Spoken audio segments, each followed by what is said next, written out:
20 strikeouts. United we play. United we win. And goodbye, home run. All hits all the time. We are family. Max Scherzer, double-digit Ks. We're busting ours.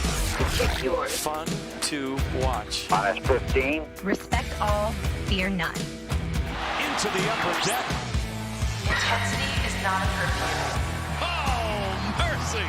5, 4, 3, 2, 1.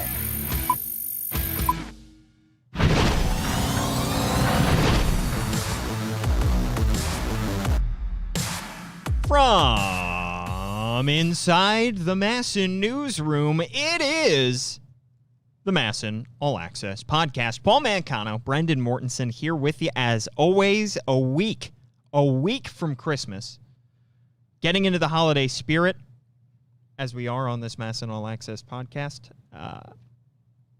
Recently in our mentions, though, Brendan, there were a lot of people that were not in the holiday spirit. It's been a tough week for the mentions of MASN Orioles.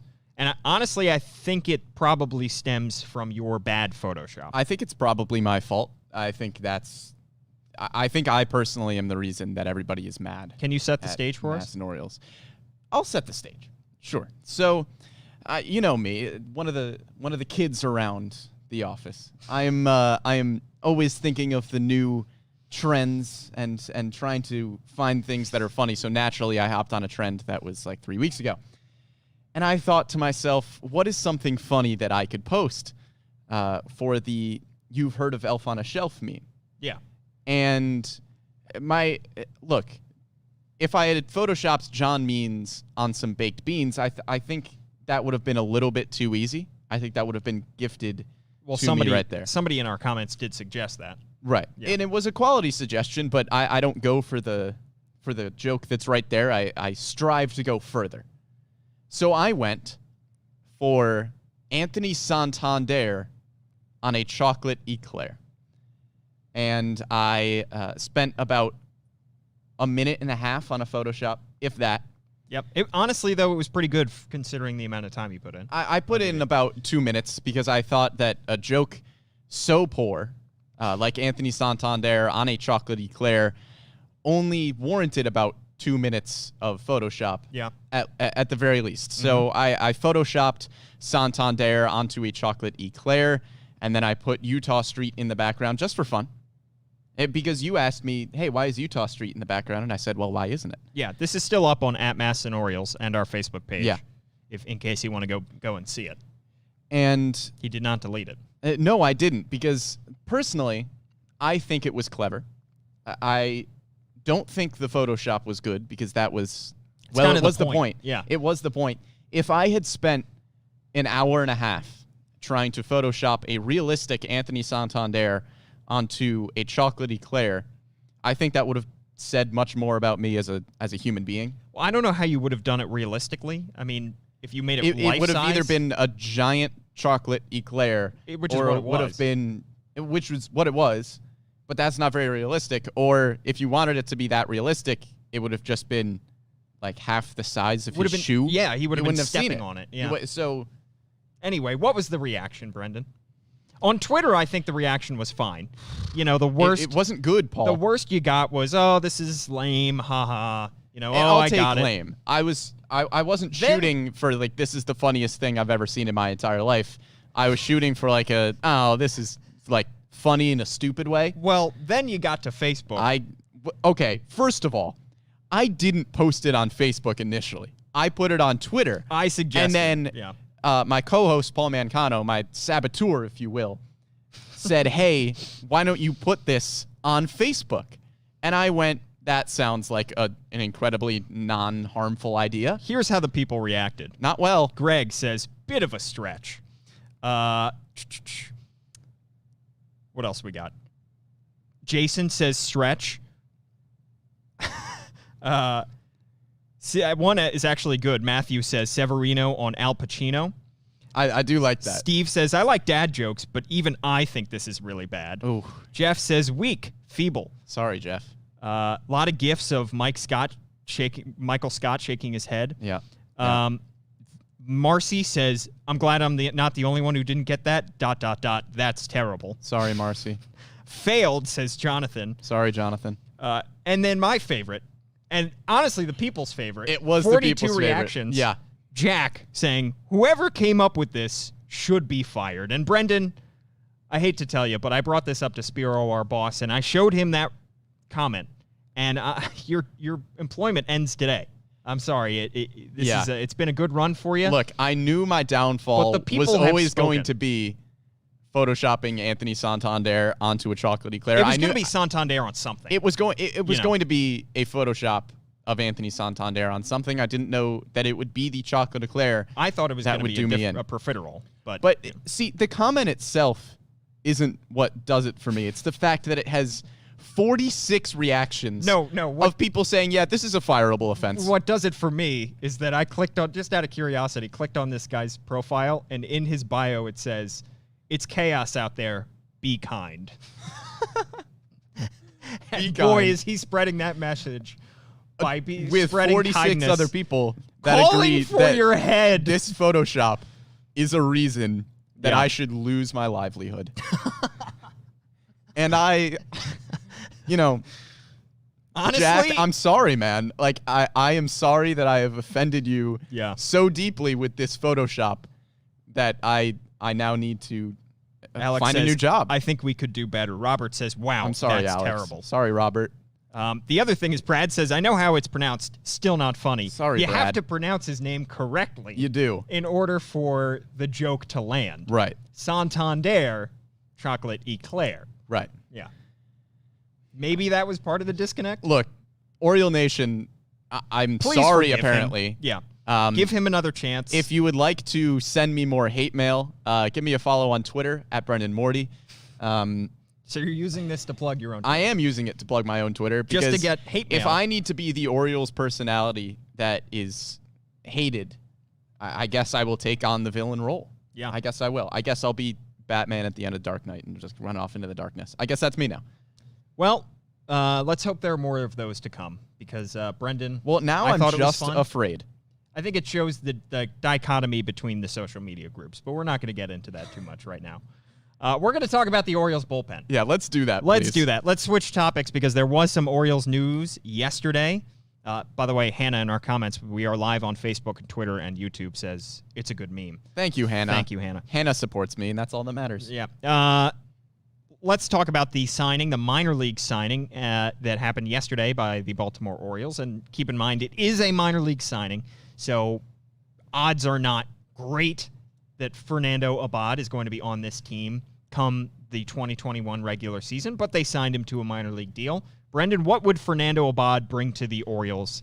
A guy that they had been connected to in the past, and a guy that has a whole lot of experience. Well, first of all, with the minor league deal thing, we said that Tommy Malone might not make the roster, and then he was your opening day starter. Yeah, he was not signed until February 14th, I believe. So Fernando Abad, I don't know if he brings you anything flashy to the bullpen, but I think he gives you a consistent arm, and the Orioles got a lot better in 2020 in the bullpen, which we'll talk about, but I don't know if he's going to make the roster. He's only pitched 1 out of the last 3 years, didn't pitch in 2018 and didn't pitch in 2020, had a 4.15 ERA in 2019, over 13 innings. So I don't know if he's really going to make a big impact, but I think just the more guys you throw into that mix, the more likely you are to get some solid arms in the bullpen. Yeah, and he is 35 years old. Today is his birthday, by the way. Happy birthday. But honestly, you look at his career numbers, and they're pretty solid. And even that 4.15 ERA in 2019 with the San Francisco Giants is not terrible. No. You know, that is not something that should be career-ending. His career ERA is 3.67, which for a reliever for a starter, that would be very good. For a reliever, that's still pretty good. And has pretty much exclusively come out of the bullpen his entire career. He's been with, with 9 years, he's been with 6 different teams, so he has bounced around a lot as a typical reliever. I think the reason that he has not did not find a permanent job at the big league level in 2020 was because he's not a statistical darling, analytical darling.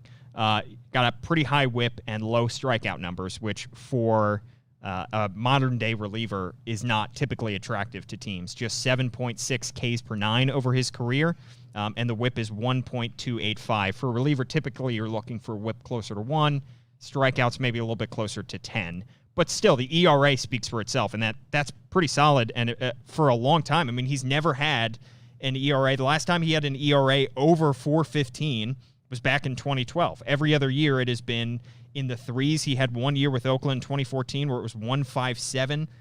In 2017, it was 3.30 with Boston. So really not a bad track record. And this is over the course of 384 games. So a long career at this point. So if he gives you anything close to that, if his ERA is in the 3.3s or 3.5s, it's a pretty solid job getting him on a minor league deal. Yeah, and that whip was actually better in 2019. It was the second best of his career, a .923. So his 2019 season was still solid, and I think he does have the chance to make the Orioles roster for 2021. By the way, Rick, on our Facebook chat says, let Brendan, keep his job. Just make him eat a dozen eclairs in one sitting. There you go. Make him eat I his feel like words. that's fair. That's a fair trade-off. Yeah. Absolutely. I can do that. All right. Well, this is a perfect transition to talk about the bullpen in general, because honestly, I was a little surprised that the Orioles signed anybody for their bullpen. And I know it's a minor league deal, so no guarantees there. But Mike Elias had said at the beginning of the offseason he felt pretty good about the bullpen, and for good reason. The bullpen took massive strides in 2020 compared to 2019. The sample size is concerning, and that does give it a caveat. And you do have concerns about the fact that you lost some guys during the course of that season that were pretty good and produced for you, and Michael Givens and Miguel Castro. So it was probably not going to be as good in 2021 as it was going to be in 2020. But I thought with the guys that they already had in place in that bullpen, and with the young guys coming up through the system, a lot of whom we said on our last podcast are going to make their debuts in 2021, I thought they were pretty set in the bullpen. I was a little bit surprised that they felt the need to get anybody. Well, I think they are pretty set in the bullpen, but a lot of the guys who were fantastic for the O's last year had by far the best years of their career. So I don't think you can bank on all of those guys being as good as they were in 2020. I don't think you should assume that they are going to be as bad as they were in 2019, so I think they're somewhere in the middle. The Orioles aren't going out and signing the top relievers in free agency in Major League Baseball. This is a pretty low-risk signing with Abad, and maybe he makes the roster, maybe he doesn't, because you don't necessarily need a big shakeup in the bullpen after they were so good in 2020. But if you think that Abad can help the bullpen in any way, there's really no harm in bringing a guy in on a minor league deal. You're just not giving somebody, $10 million to come in and be a bullpen arm. Right, absolutely. Well, let's talk about how the Orioles bullpen improved so much. And let's start by talking about how bad the Orioles bullpen was in 2019. It was the worst bullpen in baseball, and that was weirdly only second to the world champion Washington Nationals, who also had a terrible bullpen that year. But the Orioles bullpen was pretty much a disaster that season, and it was for a lot of reasons. They just did not have the talent. They did not have too many young guys on that team, and Brandon Hyde really was stretched thin in terms of the guys available each and every night to throw out of that bullpen. Some stats from that disastrous bullpen year. They were last in baseball in ERA, 5.79. They were giving up 1.7 home runs per nine, which was also last in baseball. They were striking out just 8.6 guys per nine, which was 28th, so third to last in baseball. And they were walking over 4 batters a game, 4 batters per nine, which was 23rd in baseball. Those are all bad numbers. Then Not good. Not good. Then you flip the script to 2020, and it is radically different.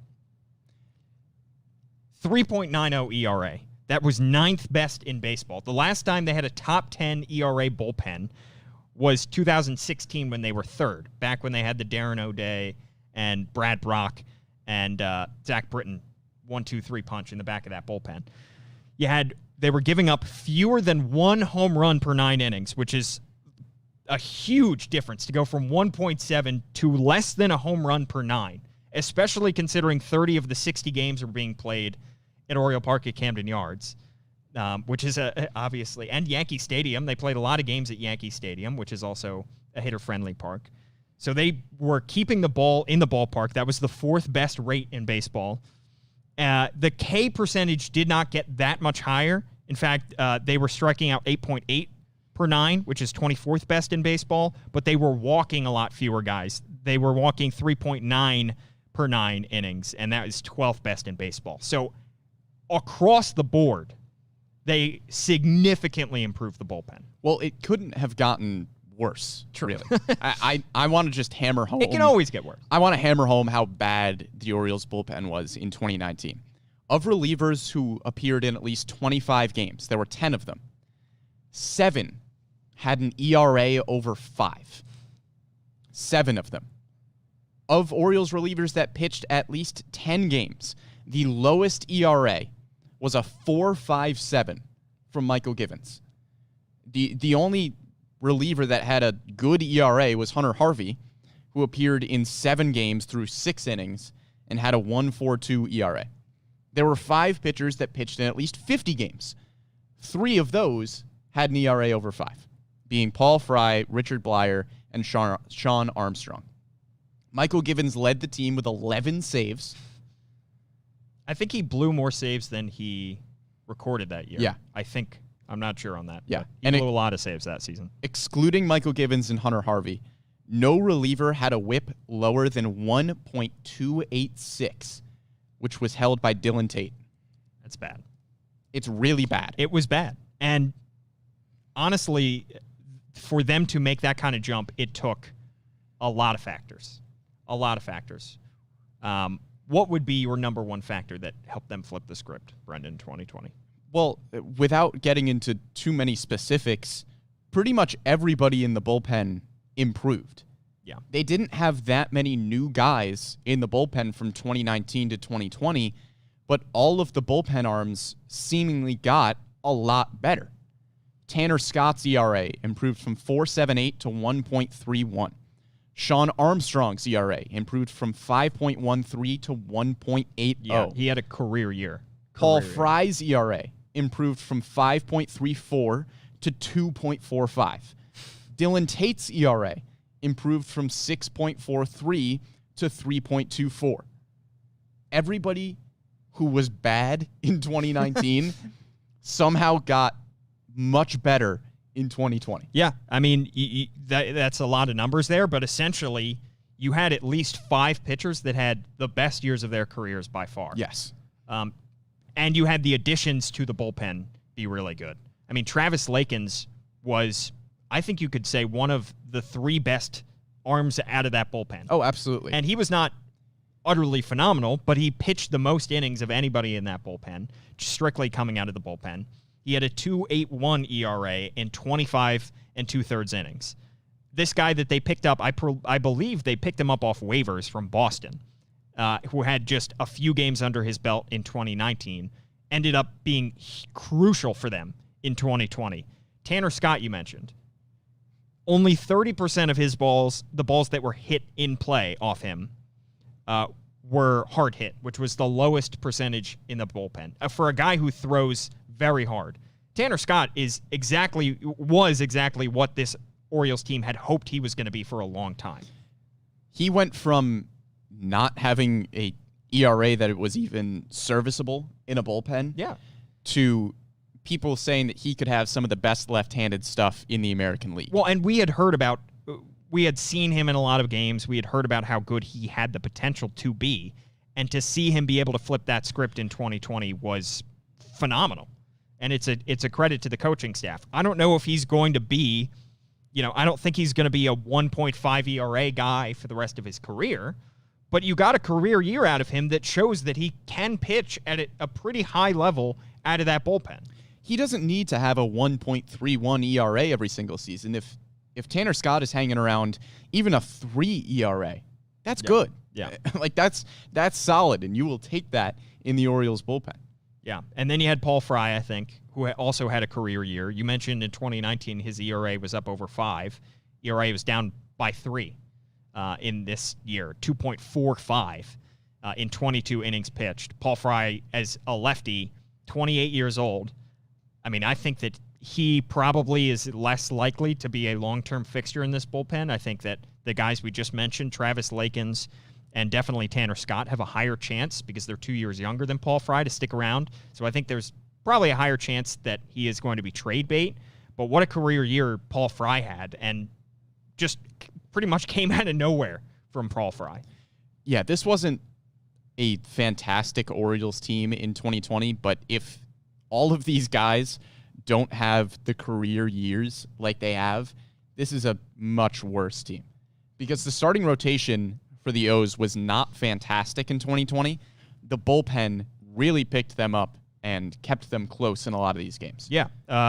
They had the best seventh inning ERA in baseball, which was 1.61. These stats coming from the Orioles, by the way. Very nice of them to send these.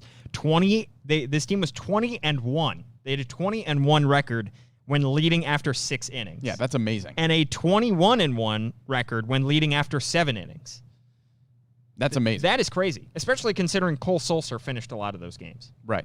And especially considering that in 2019, the exact opposite was happening a lot of times. You talked about a lot of the blown saves, a lot of from winnable Michael games. Givens, a lot of winnable games in 2019 that the bullpen really just kind of crumbled down the stretch. And in 2020, the exact opposite was happening. And I think a lot of these guys not only turned themselves into solid bullpen arms for the O's that are going to be in the bullpen for 2021, but also gives Mike Elias a little bit more ammo if he wants to move some of these guys at the deadline, pick up more prospects too. Yeah. Who are you most encouraged by out of the bullpen in 2020, Brendan? There were a few guys. I think the top two for me were 1, Tanner Scott, and 2, Dylan Tate. Yeah. Who are 2 of the younger guys in the bullpen who we heard a lot about their potential, but we really hadn't seen it too awful much on the field. Paul Fry is, 29 now? Paul Fry had been 28. He was pretty consistent. It wasn't great leading up to this season, but we saw flashes of Paul Fry, and he wasn't lights out last year, but he was very good.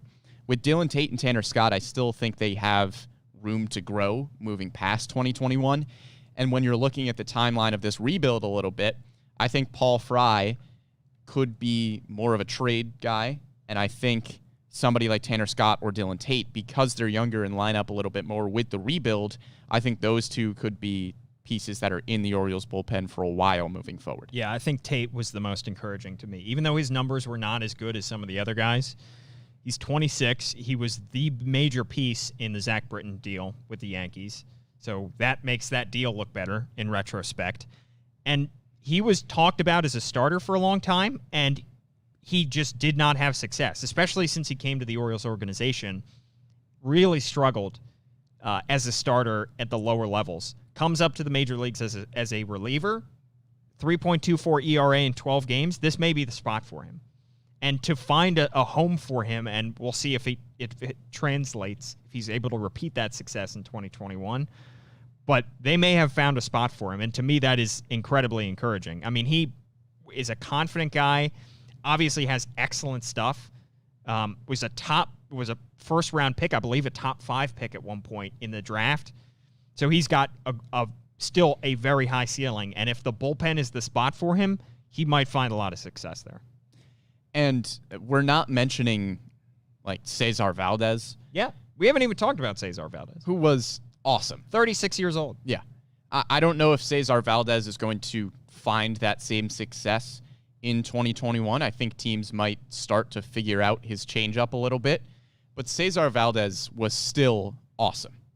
I mean, this is a guy who you got for pretty much nothing and came to the Orioles and had a ton of success out of the bullpen. 1.26 ERA in 14 innings pitched.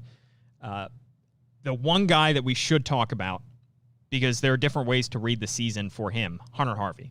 Yes. Were you more disappointed or encouraged by Hunter Harvey's 2020 season? I don't think I was encouraged. I mean, he looked like he regressed a little bit from 2019, but I'm also not going to put a ton of stake into Hunter Harvey's 2020. I think this is still the closer of the future for the Orioles, and I'm not going to freak out about 10 games in a pandemic season when he was still dealing with injuries. Yeah. His stuff didn't look amazing. I think he was probably the first one to tell you that.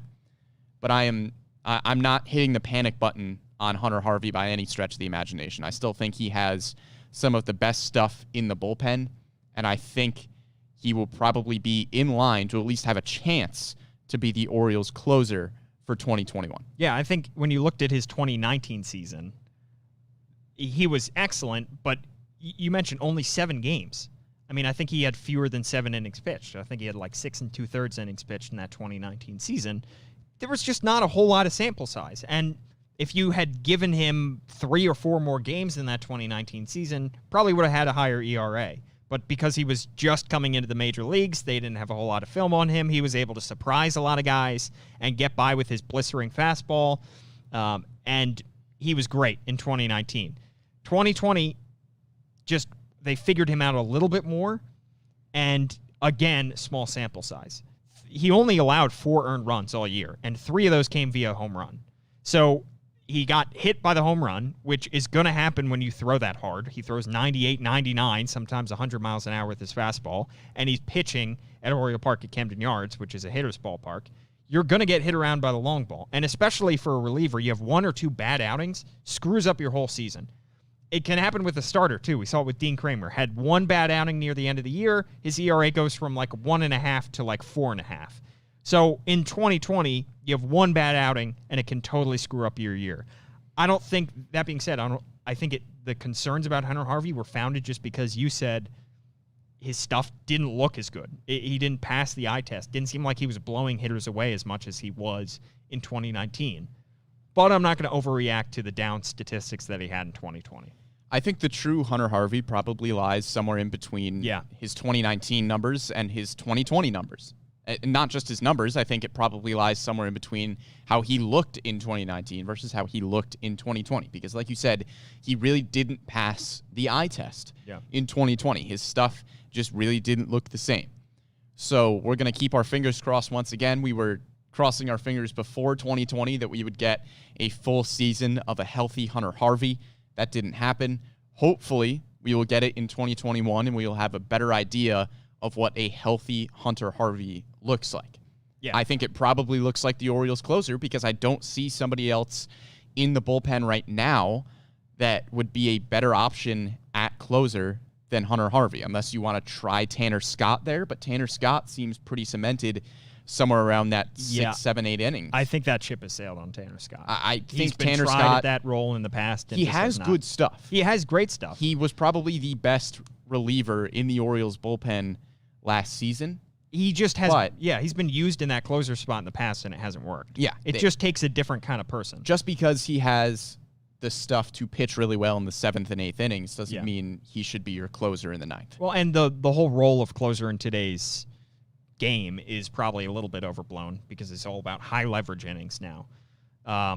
We saw Cole Sulser being used in the closer role in 2020, and you could not have miscast anybody more. I think I'm gonna throw a hot take out there that I don't think Cole Sulser is going to be closing games for the O's in 2021. Don't think it's going to happen. He pretty much was taken out of that closer role a couple weeks into the season. I mean, the funny thing is you talked about how maybe the Orioles benefited from a small sample size in this 2020 season in a lot of ways because, if this had been a longer season, those numbers that ERA probably would have been inflated across the bullpen. But also, if you take Cole Sulser out of that bullpen, that ERA might be 5th best in baseball. Yeah.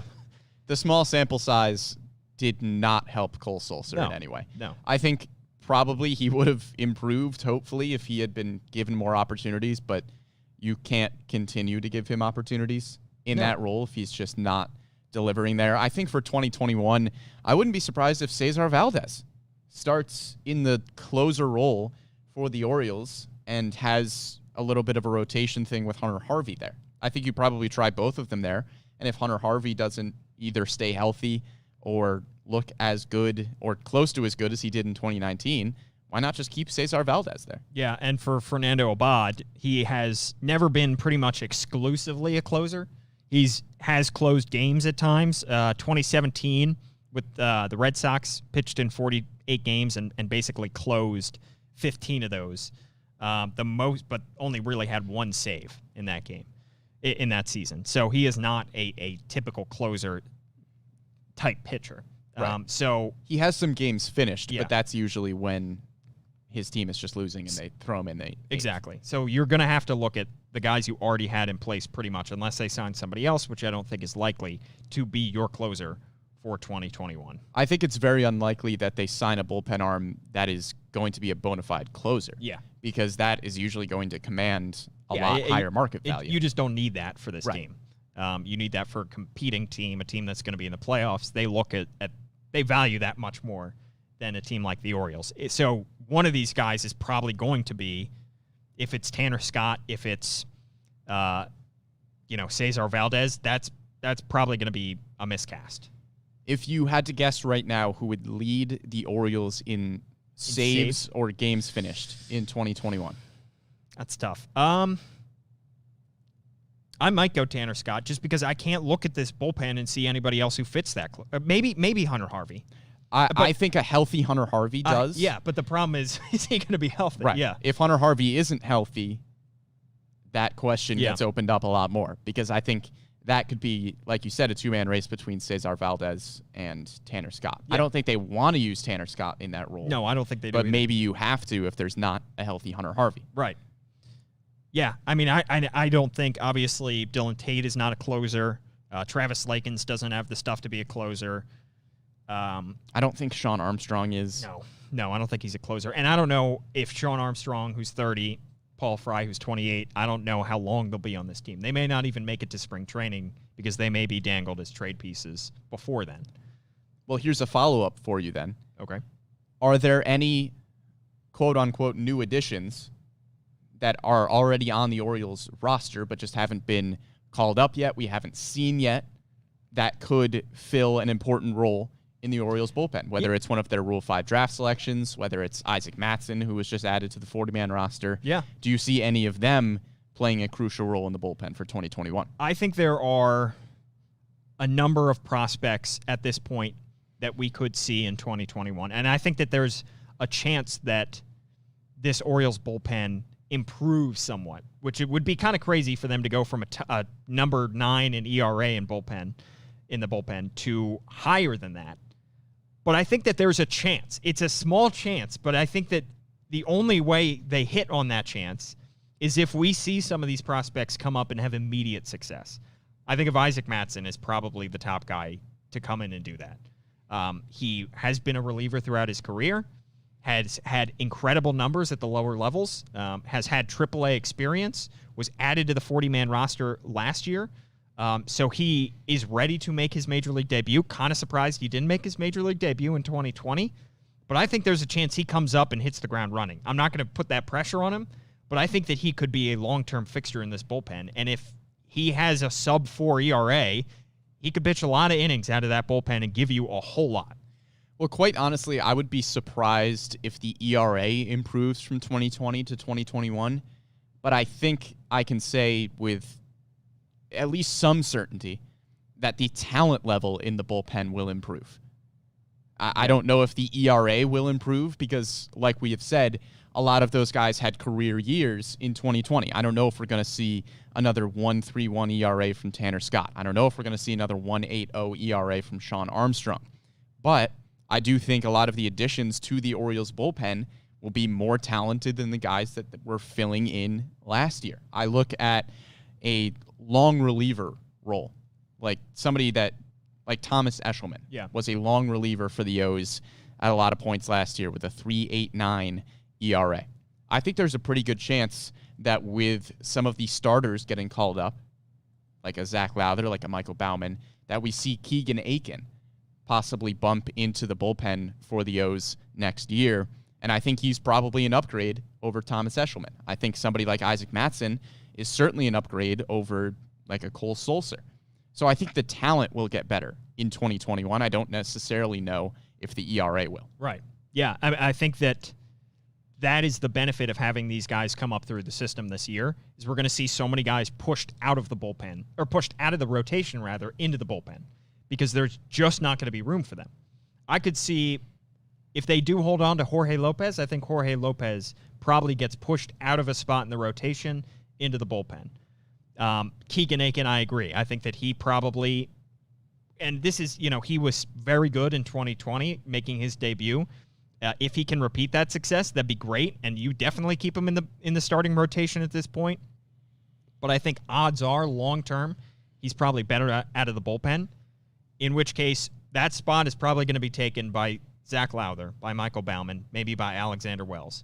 And it's nothing against Keegan Aiken. No. He just doesn't have the ceiling in the starting rotation that some of these other guys have. Yeah, I mean, Keegan Aiken is a 15th best prospect in the system. Michael Baumann is the 10th best prospect. Right. And realistically, especially 2 years down the line, 2 or 3, I don't see how he keeps a rotation spot when you've got Grayson Rodriguez, DL Hall in the mix. Exactly. And that's really when the roster crunch will happen. Right. But in the meantime, in 2021, I expect him to start in the starting rotation. Yes. But if somebody below him makes it, is making a strong impression at whatever the minor leagues looks like, Norfolk, let's say that they are playing games in Norfolk next year, Michael Baumann or Zach Lowther is crushing it at Norfolk, and they need to bring him up, and they're looking at the rotation. They already have Means and Cobb cemented there. Maybe they want to keep, Dean Kramer is in that starting rotation, and they just don't have a role for Keegan Aiken at that point. They might move him to the bullpen. Well, he's also not first on the list to get bumped from the starting rotation. True. You certainly bounce a Jorge Lopez out of the rotation before you bounce a Keegan Aiken. And I think, honestly, this front office would rather trade Alex Cobb to open up a spot in the rotation. I agree. Than bump a prospect out of the rotation who's performing at a high level into the bullpen. Not to say that Keegan Aiken is definitely going to be in the bullpen in 2021, but I think if he is going there, I think he'll be a solid long reliever. Because he has good stuff. He has the stuff to be a fixture in the bullpen if that is where he ends up, solely because there are just so many starting pitching prospects that have a little bit of a higher ceiling in the starting rotation. Yeah, and I think Bruce Zimmerman is in that category too. Not a top 30 prospect. Came up, had middling success in 2020. Kind of had to make his debut in a pinch, I think against the Yankees, I believe. Showed some flashes, but I don't think he has the stuff to be a long-term starter. So is he a guy that you move to the bullpen? And I think the Orioles would sooner move Bruce Zimmerman to the bullpen than they would Keegan Aiken, who's their 15th best prospect. Bruce Zimmerman is not as highly regarded. They might move him to the bullpen, see what they got there. So there are going to be some guys that get squeezed out of the rotation and go over to the bullpen. But like you said, Brent, I think the talent improves in that bullpen. May not translate in 2021 to numbers, but the talent level should improve. You should get a younger bullpen by season's end, and you should get a more talented bullpen by the end of the 2021 season. And I think especially if we're talking end of the season, I think a lot of the veterans have a chance to get traded. Yeah, absolutely. Solely because it's the same thing with Michael Givens. Very good reliever, yes. Does he line up with the timetable for the rebuild? No. Yeah. And if you're going to get value for him, then you might as well trade him for prospects. So I think there's a few guys that could get traded out of the Orioles bullpen. Sean Armstrong, Paul Fry, maybe even Tanner Scott. I'm hoping not Tanner Scott. Well, the thing to me is they traded Miguel Castro in his age 25 season. Miguel Castro, who was having a worse season than Tanner Scott. True. But they're looking long-term. And Tanner Scott is a little bit closer. I think maybe next year is his first year in arbitration. I'm not sure. I have to double-check that. But he is closer to arbitration eligibility than some of the other guys who are 26, who have not yet made their debut or have only a season under their belt. Well, I would imagine he's a little bit more expendable. I would imagine Tanner Scott is in a similar situation to Miguel Castro, where if you're Mike Elias, you're probably not chomping at the bit to move a 26-year-old solid reliever. Yeah. But with Miguel Castro, if the Mets offer you a top, 12, 13 pitching prospect, like the Orioles got in Kevin Smith, you can't turn that down. Even for Miguel Castro, who has shown a lot of flashes with his stuff as a 26-year-old reliever. So while Tanner Scott might not be the face of the trade block when you're looking at Orioles relievers, I think Sean Armstrong and Paul Fry are probably much more likely to get traded and much more willing to get dealt. If somebody offers you a top 15 prospect for Tanner Scott, like they did for Miguel Castro, I don't see how you turn that down. No, and especially when you mention, Tanner Scott, or when you talk about Paul Fry and Sean Armstrong, and even Tanner Scott, these are guys that Sean Armstrong in arbitration just got under $1 million. Paul Fry is pre-arbitration eligible. Tanner Scott is pre-arbitration eligible. And while that makes them very cheap and easy to hold on to for the Orioles, also makes them very attractive to other teams. Easy to move. Yep. Very easy to move. Michael Givens went for a lot at the deadline because he was in the midst of a good season. He had a great track record, but you would much rather have somebody who's pre-arbitration eligible who shows some signs. You can deal to a team, and they have very little monetary commitment to him. Very little. If they get Sean Armstrong and they only have to pay him, $850,000 for this year, and then they can do whatever they want with him after that, put him on waivers and not have to worry about him. If he has a bad 2021 season, that is very attractive to a team. So I think Paul Fry and Sean Armstrong, I think there's a not very good chance. I think there is a good chance that they're traded before we even get to spring training. Yeah, no, I would agree, because you pretty much have to capitalize on this 2020 season. Yes, whether exactly. Whether it's in this offseason or next season. I mean, we were talking about what we thought the ERA for next year would look like. I said I would be surprised if these guys continue to have the ERA that they had in their career years last year. Now, if you're looking at that from a trade perspective, you capitalize on career years. Look what Mike Elias just did with Jose Iglesias.